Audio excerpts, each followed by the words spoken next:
ചാലക്കുടി നഗരത്തിൽ ഇറങ്ങിയ പുലിയെ മയക്കുവെടി വയ്ക്കാൻ തീരുമാനം. ജില്ലാ കളക്ടറുടെ നേതൃത്വത്തിൽ ചേർന്ന യോഗത്തിലാണ് തീരുമാനം. പുലിയെ കണ്ടാൽ അപ്പോൾ തന്നെ വെടിവെക്കാൻ ജില്ലാ കളക്ടർ അർജുൻ പാണ്ഡ്യൻ നിർദ്ദേശം നൽകി.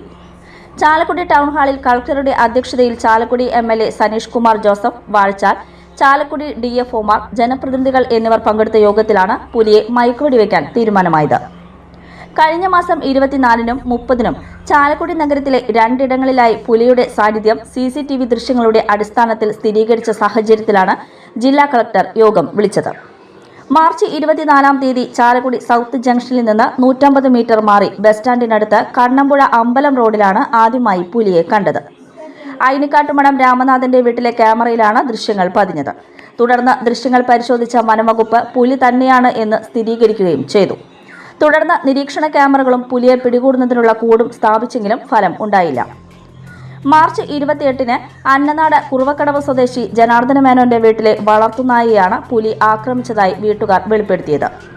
നായയുടെ കുരകേട്ട് വീട്ടുകാർ ജനാലയിലൂടെ ടോർച്ചടിച്ച് നോക്കിയപ്പോഴാണ് പുലി ആക്രമിക്കുന്നത് കണ്ടത്. തുടർന്ന് നായയെ ഉപേക്ഷിച്ച് പുലി ഓടി രക്ഷപ്പെടുകയായിരുന്നു. എന്നാൽ മാർച്ച് 30-ാം തീയതി ചാലക്കുടി പാലത്തിന് സമീപം D സിനിമാസിന്റെ പിറകിൽ ലൈവ് ക്ലബിന്റെ താഴെ പുഴയുടെ തീരത്തായി CCTV ക്യാമറയിൽ വീണ്ടും പുലിയുടെ ദൃശ്യം കണ്ടെത്തിയതോടെയാണ് ജില്ലാ കളക്ടർ യോഗം വിളിച്ചത്.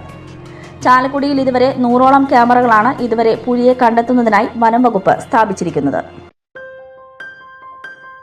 ആഘോഷവേളകളിൽ സ്വർണ്ണ തിളക്കത്തിന്റെ സ്പർശമായി മുഗൾ ജ്വല്ലറി.